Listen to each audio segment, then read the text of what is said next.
December 2003 ইরাকের সাবেক president Saddam হোসেনকে মার্কিন বাহিনী আটক করেন।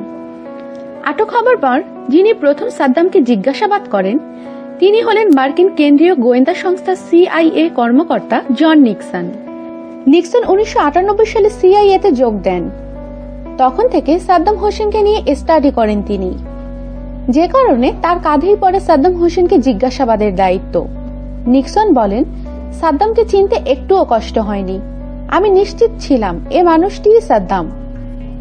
আমার টেবিলে অনেক বছর ধরে পড়ে থাকা একটি বইয়ে সাদ্দামের যে মুখভঙ্গি রয়েছে, কথা বলা শুরু করার পর দেখি সেই একই মুখ। তিনি আরো বলেন, আমি নিজের গায়ে চিমটি কেটে নিশ্চিত হয়েছিলাম আমি বিশ্বের সবচেয়ে বড় ফেরারিকে জিজ্ঞাসা করছি। আমার কাছে একেবারে অন্যরকম লেগেছিল বিষয়টি। নিক্সন বলেন, মার্কিন গণমাধ্যমে সাদ্দামকে যেভাবে তুলে ধরা হয় তার ঠিক উল্টো তিনি। আমি যত মানুষকে জেরা করেছি তাদের মধ্যে সবচেয়ে বিস্ময়কর চরিত্র হলেন সাদ্দাম। চমৎকার নম্র আচরণ করতেন, কৌতুকবোধও ছিল তার মধ্যে। সাদ্দামের ভালো দিকের পাশাপাশি তার মন্দ চরিত্রের কথাও বলেন নিক্সন। তিনি বলেন, মাথা গরম হয়ে গেলে সাদ্দামের প্রচন্ড বদরাগী, অসভ্য ও নিচু মানসিকতাই প্রকাশ পেত। ছোট একটি রুমে সাদ্দামকে জেরা করেন নিক্সন। একটি চেয়ারে তাকে বসতে দেয়া হয়েছিল।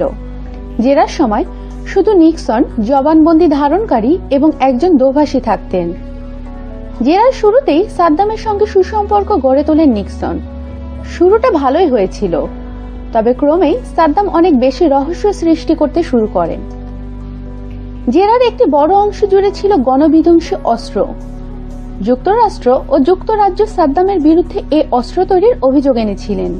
নিক্সন বলেন, এ বিষয়টির প্রতি হোয়াইট হাউসের মূল আকর্ষণ ছিল, তবে সাদ্দামকে জেরা, তার উপদেষ্টার সঙ্গে আলোচনা এবং বিভিন্ন গবেষণা থেকে জানা যায় সাদ্দাম তার দেশের পারমাণবিক অস্ত্র প্রকল্প বন্ধ করে দিয়েছিলেন। আর এ কার্যক্রম শুরুর কোনো ইচ্ছেও ছিল না সাদ্দামের। সাদ্দামকে জেরার 5 বছর পর 2008 সালে মার্কিন প্রেসিডেন্ট জর্জ ডব্লিউ বুশকে সেই জেরা সম্পর্কে জানানোর ডাক পান নিক্সন।